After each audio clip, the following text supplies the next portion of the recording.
एक का 26 से पढ़ेंगे।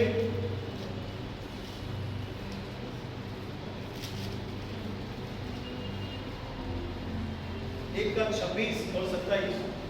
बोलो उत्पत्ति। उत्पत्ति का मतलब है रीडिंग, जेनेसिस यानी शुरुआत।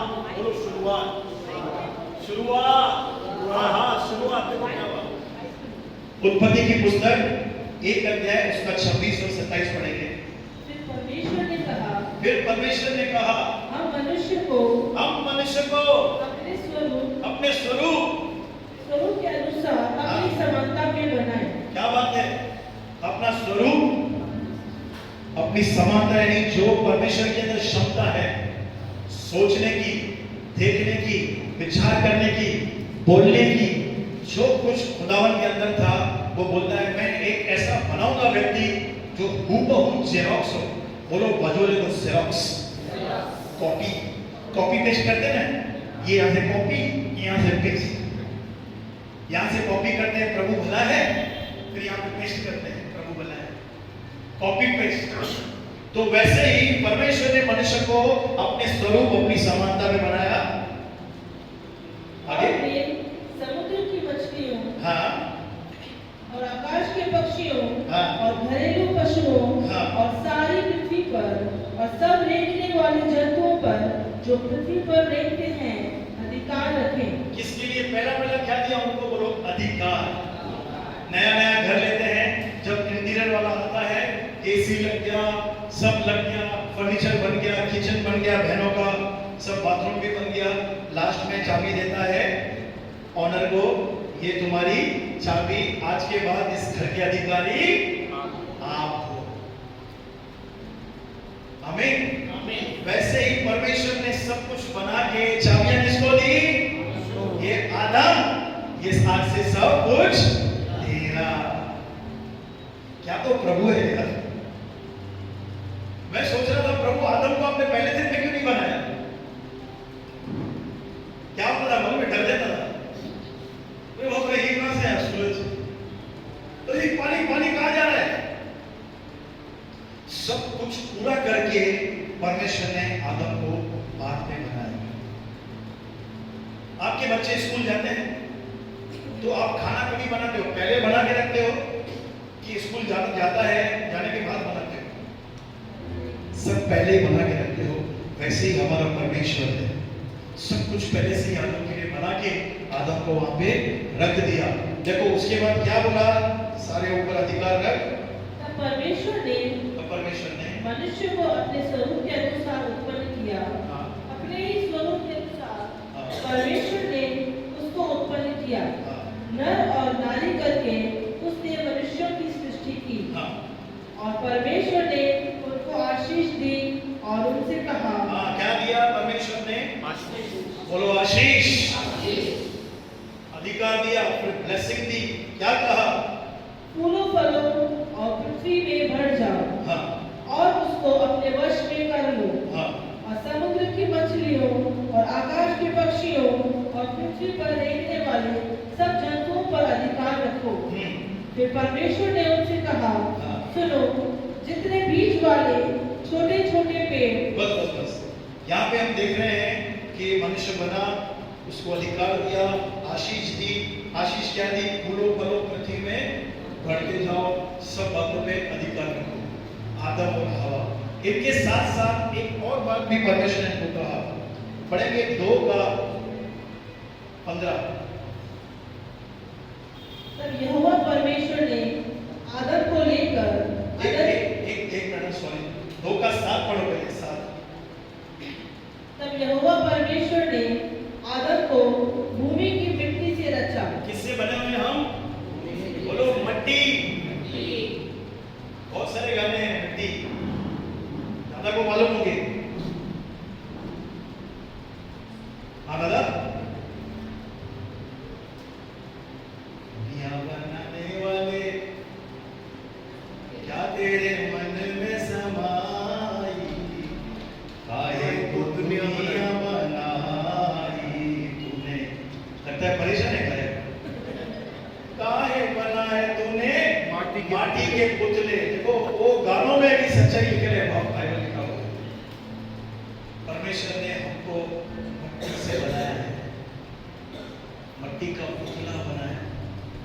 बोलो, देखो आगे क्या किया, देखो मट्टी से आदम को, फिर यहोवा परमेश्वर ने आदम को भूमि की मिट्टी से रचा और उसके नथनों में जीवन का श्वास फूंक दिया और आदम जीवित प्राणी बन गया। ओहो क्या बात है, उसके नथनों में जीवन का, यानी पहला किसने किया है? परमेश्वर ने मनुष्य को किस किया है। और वचन से हमें लिखा है पुत्र को चूमो। श्रेष्ठ गीत में लिखा है वह अपने चुम्बनों से मुझे चूमे। पहला किस मनुष्य को परमेश्वर ने किया है, और वो किस ऐसी वैसी नहीं थी, वो जीवन देने वाली किस थी, वो जीवन देने वाली किस थी, वो महिमा वाली किस थी। परमेश्वर ने आदम को किस किया, उसके नथनों में जीवन का श्वास फूंक दिया और आदम जीवित प्राणी बन गए। आमीन। उसके बाद और यहोवा परमेश्वर ने पूर्व की ओर आदम में एक वाटिका लगाई और वहां आदम को जिसे उसने रचा था रख दिया। हाँ, नहीं सुनो, आज का जो मेरा वचन है वो है अदन की वाटिका। बोलो बात वाले को, अदन की वाटिका। परमेश्वर ने भूमि से रचा, उसको कहाँ रख दिया? दोनों को अदन की वाटिका में रख दिया। उसके बाद 9 पढ़ेंगे, 9 में देखो क्या आज्ञा दिया है। और यहोवा परमेश्वर ने भूमि से सब भांति के वृक्ष जो देखने में मनोहर और जिनके फल खाने में अच्छे हैं उगाए, और वाटिका के बीच में जीवन के वृक्ष को और भले या बुरे के ज्ञान के वृक्ष को भी लगाया। उस वाटिका को सींचने के लिए एक महानदी अदन से निकली और वहां से आगे बहकर 4 धाराओं में बट गई। पहली धारा का नाम पीशोन है, यह वही है जो हवीला नाम के सारे देश को जहाँ सोना मिलता है घेरे हुए है। उस देश का सोना चोखा होता है, वहाँ मोती और सुलेमानी पत्थर भी मिलते हैं। दूसरी नदी का नाम गीहोन है, यह वही है जो कूश के सारे देश को घेरे हुए है। और तीसरी का नाम हिद्देकेल है, यह वही है जो अश्शूर के पूर्व की ओर बहती है। और चौथी नदी का नाम फरात है। Praise the Lord. 4 नदी है, बोलो 4। ये मालूम है ये नदियां आप किधर है? हमने देखा बहुमूल्य चीजें हैं, सोना है, मोती है, चांदी है, पत्थर है, सुलेमानी। यूहन्ना 7:37 में क्या लिखा है? 7+37 में पढ़ो। यूहन्ना की पुस्तक 7 अध्याय उसका 37। जितने लोगों को दबा के ब्लेसिंग्स चाहिए, जो नदियां, वो यीशु ने बताया कहां पे हो। पढ़ो। पर्व के अंतिम दिन, जो मुख्य दिन है, यीशु खड़ा हुआ और पुकार कर कहा, यदि कोई प्यासा हो तो मेरे पास आए और पिए। जो मुझ पर विश्वास करेगा, जैसा पवित्र शास्त्र में आया है, उसके हृदय में से जीवन के जल की नदियां बह निकलेगी। क्या लिखा है? नदियां, बोलो नदियां। अब ये चारों नदियां, आत्मिक नदियां आपके अंदर है। बोलो बाजू वाले को, तेरे अंदर नदियां हैं। You are not ordinary. Pastor Wilson ने बोल के हमको बताया था, यू आर नॉट ऑर्डिनरी। अब ये नदियां आपके अंदर है भैया। पास्टर ये नदी तो है पर बहती क्यों नहीं है? सवाल आ रहा है पीछे। ये नदी तो है, बहती क्यों नहीं है? और ये नदी बहती कैसे है? जब आप और मैं खुदावन की आराधना करते हैं, जब आप उसके प्यार में खो जाते हैं, जब आप धन्यवाद देने लगते हैं प्रियो, ये नदी आपके अंदर से बहती है। ये नदी आपके अंदर से, अब इसका उल्टा करो, जब आप बुड़बुड़ाते हैं तो एक गटर निकलता है। बोलो बाजू वाले को, गटर।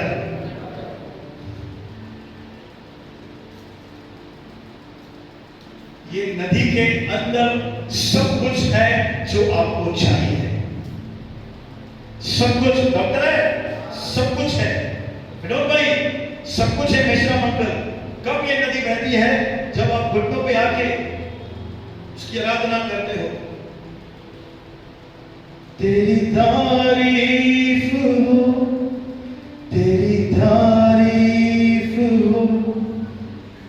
तारीफ हो है यीशु।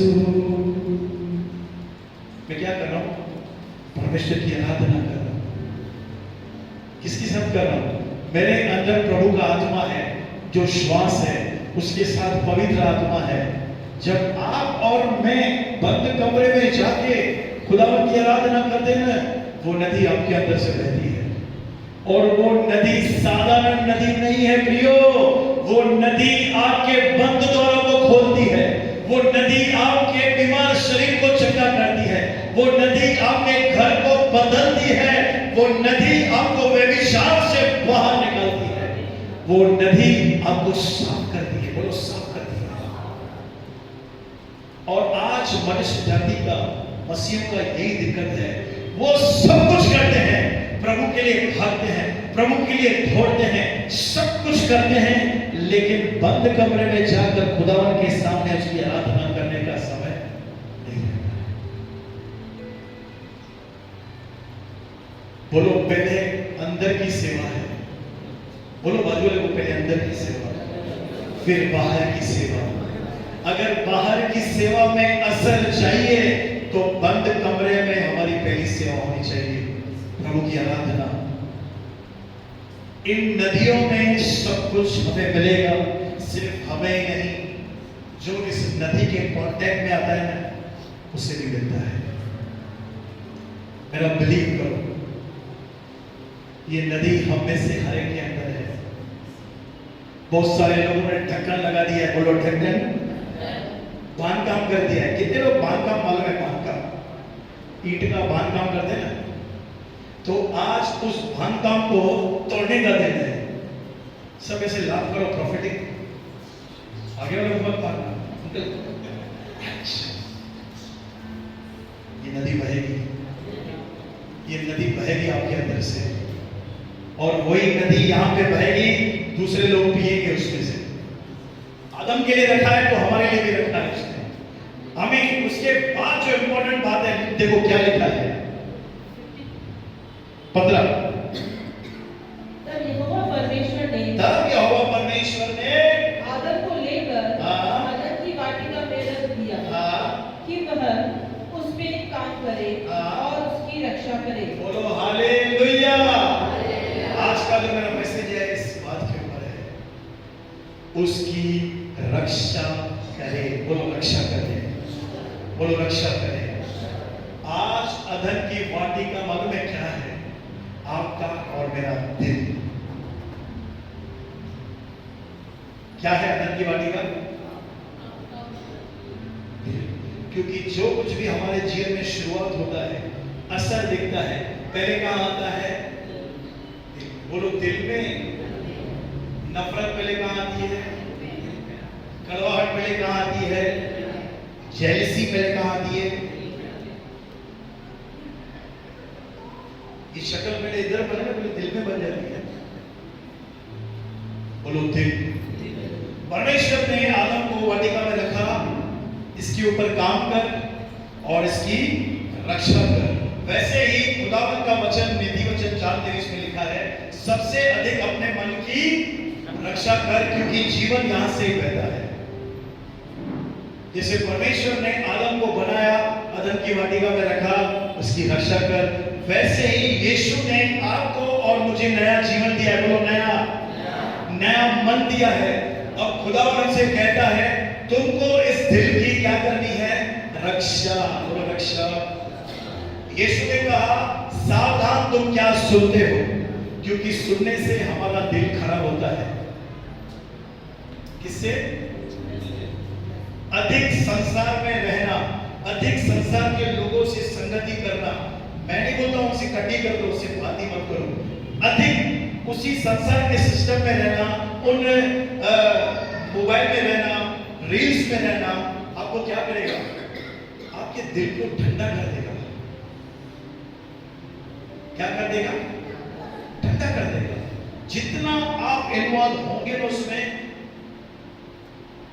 क्या हो जाएंगे? ठंडा हो जाएंगे। और ठंडा व्यक्ति किसी काम का नहीं है। ठंडा व्यक्ति, ठंडी चीज अच्छी लगती है क्या?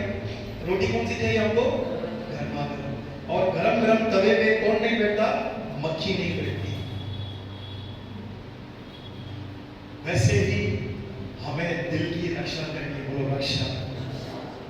क्या सुनते हैं, क्या चर्चा चल रही है पूरा दिन घर में, भाइयों के बीच में, संगति में, बहुत ही इंपॉर्टेंट है। नो डाउट हम ग्रेस में हैं, नो डाउट हमारे पाप क्षमा हो चुके हैं। ये सिर्फ शुरुआत है। बोलो शुरुआत है। इसके बाद तो जर्नी चालू होती है।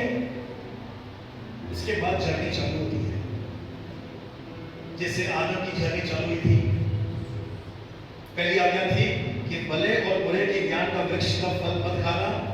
दूसरी आज्ञा थी कि तू इस वाटिका में काम करना और इस वाटिका की रक्षा करना। Praise the Lord. आप समझ रहे हैं? नहीं तो नदी चोकअप हो जाएगी। अगर दिल की रक्षा नहीं की ना, नदी बहना क्या हो जाएगा? चोकअप हो जाएगा। और मुझे पता है रोमियो 8:11 में लिखा है, हमारे अंदर वो आत्मा है जिसके द्वारा परमेश्वर ने यीशु को मुर्दों में से जिलाया है। वो आत्मा हमारे अंदर है। वो सामर्थ किसके अंदर है? हमारे अंदर है। लेकिन वो बहती क्यों नहीं है? क्योंकि हमने अपने दिल में बहुत सारी अनवांटेड चीजों को डाल के रखा है, जिसके कारण खुदावन की ब्लेसिंग को हमसे बहने के लिए रुकावट होती है। बोलो रक्षा। रक्षा करते हैं ना, हम घर की रक्षा करते हैं, गोल्ड की रक्षा।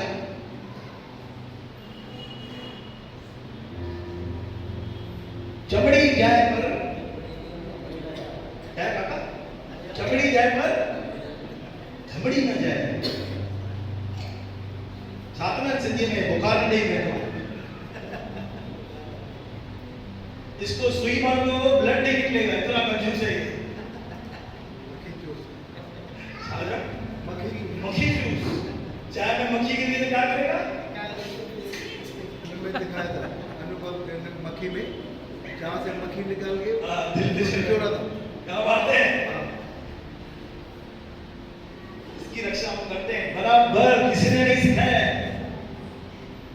दो दोस्त चाय पीने जाते हैं, बिल आता है, अरे पहले तू रख ले, चल ठीक है तू ही दे, नेक्स्ट बार देखते हैं दूंगा। क्यों? रक्षा। बोलो रक्षा। दो पैसा बचेंगे तो मेरे को आगे काम आएंगे। भाई इन सब से बढ़कर प्रभु कहता है अपने दिल की रक्षा करो, क्योंकि मैं उसमें बसता हूं, मेरा आत्मा उसके अंदर मैंने डाला है। उसमें काम कर। बोलो काम कर। अभी काम करने का मतलब क्या है? मालूम है नए नियम में क्या है? आदम को तो काम करना था, पानी देना होगा, केमिकल डालना होगा, कुछ ना कुछ डालना होगा, अभी क्या मालूम क्या था। आज मसीह का काम क्या है मालूम है? पढ़ेंगे कुलस्सियों की पत्री 3 अध्याय उसका 15 वचन। 10 मिनट में बदल का वचन खत्म हो जाएगा।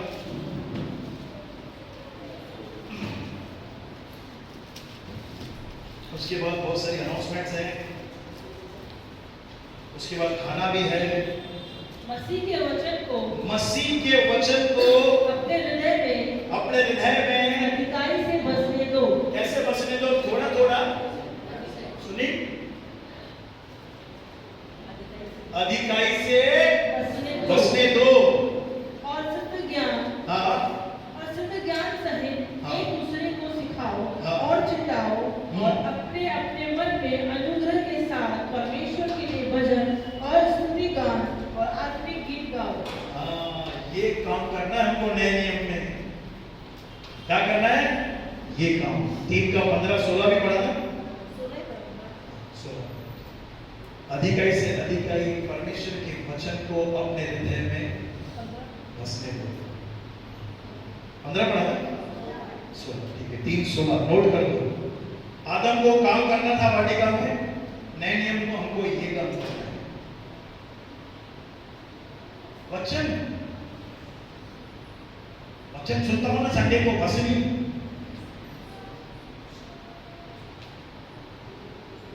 काम नहीं करेंगे तो रक्षा भी नहीं होगी, रक्षा भी नहीं होगी। अभी सवाल है जिनको पढ़ने को नहीं आता, वो लोग पढ़ने को नहीं आता, बहुत सारे लोगों को पढ़ने को नहीं आता है, उनका क्या किया जाए? ऑडियो बाइबल,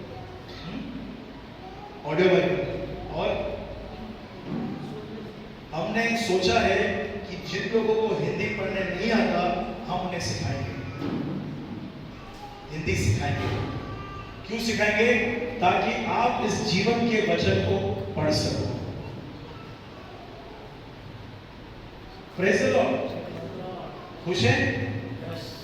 हिंदी सीखने के लिए बहुत अच्छा मौका है। मैं आपको समय भी बताऊंगा, हम यहाँ पे ही आएंगे, पास्टर पिंकी है, मैं हूं, आपको हम सिखाएंगे हिंदी पढ़ना। क्यों सिखाने मालूम है? ताकि आप इस वचन को पढ़ सके। सब खुश हैं? निकालेंगे इफिसियों की पत्री 6 अध्याय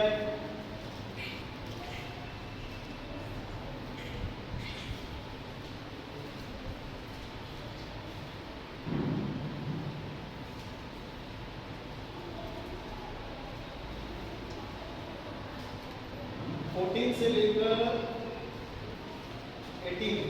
14 से 18 जो हमें काम करने हैं नई वाचा में। जैसे आदम को बोला था कि वाटिका में काम कर, उसकी रक्षा कर, बहुत ही महत्वपूर्ण है ये।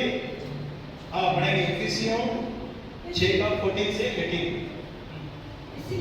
इसीलिए सत्य से अपनी कमर कसकर और धार्मिकता की जुलम पहनकर और पाँव में मेल के सुसमाचार की तैयारी के जूते पहनकर और इन सब के साथ विश्वास की ढाल लेकर स्थिर रहो, जिससे तुम उस दुष्ट के सब जलते हुए तीरों को बुझा सको और उद्धार का टोप और आत्मा की तलवार जो परमेश्वर का वचन है ले लो। हर समय और हर प्रकार से आत्मा में प्रार्थना और विनती करते रहो, इसलिए जागते रहो कि सब पवित्र लोगों के लिए लगातार विनती किया करो। आमीन। परमेश्वर का वचन जो आत्मा की तलवार है उसे ले लो।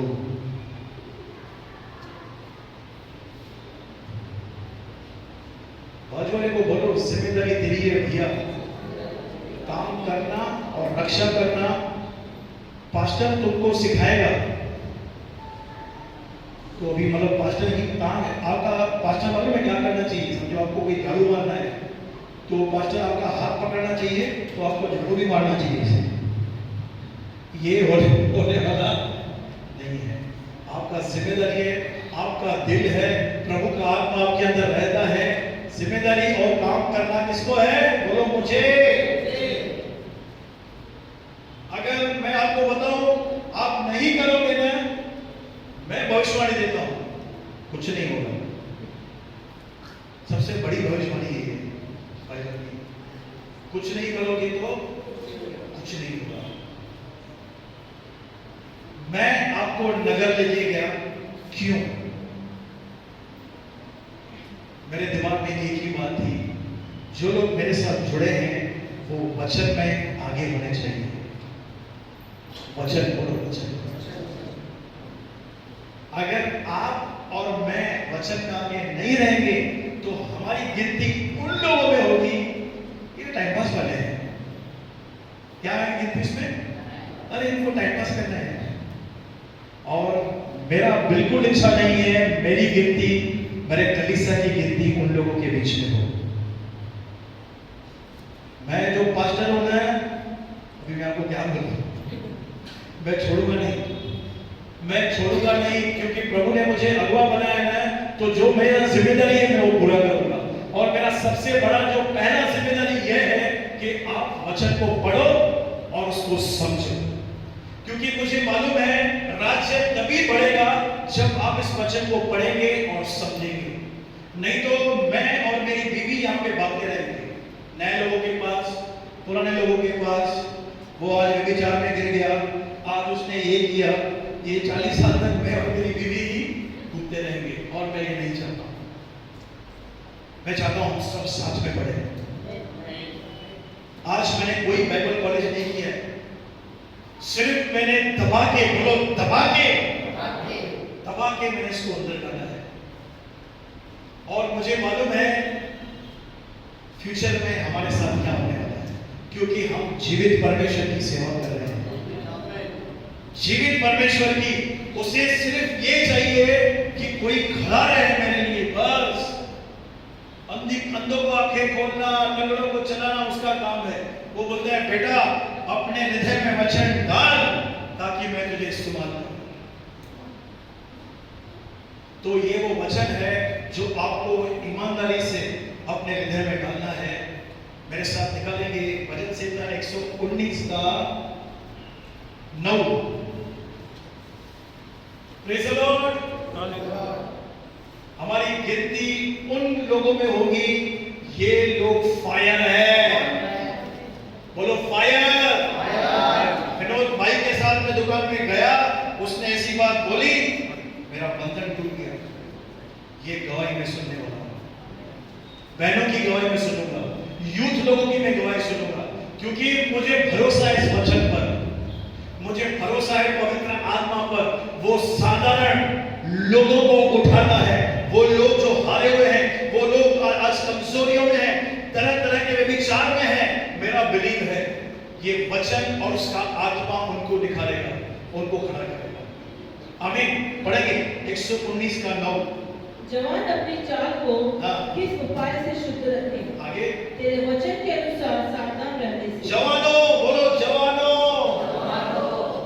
कोई आपको नहीं बचाएगा बगैर इस वचन के। मैं कितनी भी प्रार्थना कर लूं, आप डिलीवर नहीं होंगे जब तक आप इस वचन को अंदर नहीं डालेंगे। आगे मैं पूरे मन से तेरी खोज में लगा हूँ, हाँ, मुझे तेरी आज्ञाओं की बाट से भटकने न दे। आगे मैंने तेरे वचन को मैंने तेरे वचन को अपने हृदय में रख छोड़ा है, अपने हृदय में रख छोड़ा है, कि तेरे विरुद्ध पाप न करूं। यानी वचन हमें पाप करने से बचाता है। बोलो वचन। यीशु ने फरीसियों को कहा तुम मुझ पर विश्वास इसलिए नहीं करते हैं क्योंकि मेरा वचन तुम्हारे दिल में नहीं जाता। तो ये है जो हमारी रक्षा करेगा। हम अपनी रक्षा नहीं करेंगे, हमारा एक ही काम है, इसको डे और नाइट, अगर समय है तो दिन और रात। आप काम पे जाते हैं, छोटा बाइबल ले लीजिए। आप ट्रेन में जाते हैं, छोटा बाइबल अपने साथ रखिए। आप पढ़िए तो सही इसको, फिर देखो चमत्कार। ये एक ऐसा पानी है, एक दिन दाखरस बन जाता है। क्या होता है? दाखरस बन जाता है। तो प्रभु आप सबको आशीष दे। जैसे परमेश्वर ने आदम को आज्ञा दी थी कि इस वाटिका में काम कर और इसकी रक्षा कर, नए नियम में हमको ये काम दिए गए हैं कि आपको वर्कआउट करना है। क्या? वचन डालना है, संगति में रहना है, प्रभु भोज की रोटी में तोड़ना है। यही वो चीजें हैं जो हमारे दिल की रक्षा करती है। Praise the Lord. किसी को कुछ सवाल है तो आप पूछ सकते हैं। प्रभु आप सबको आशीष दे। आमीन।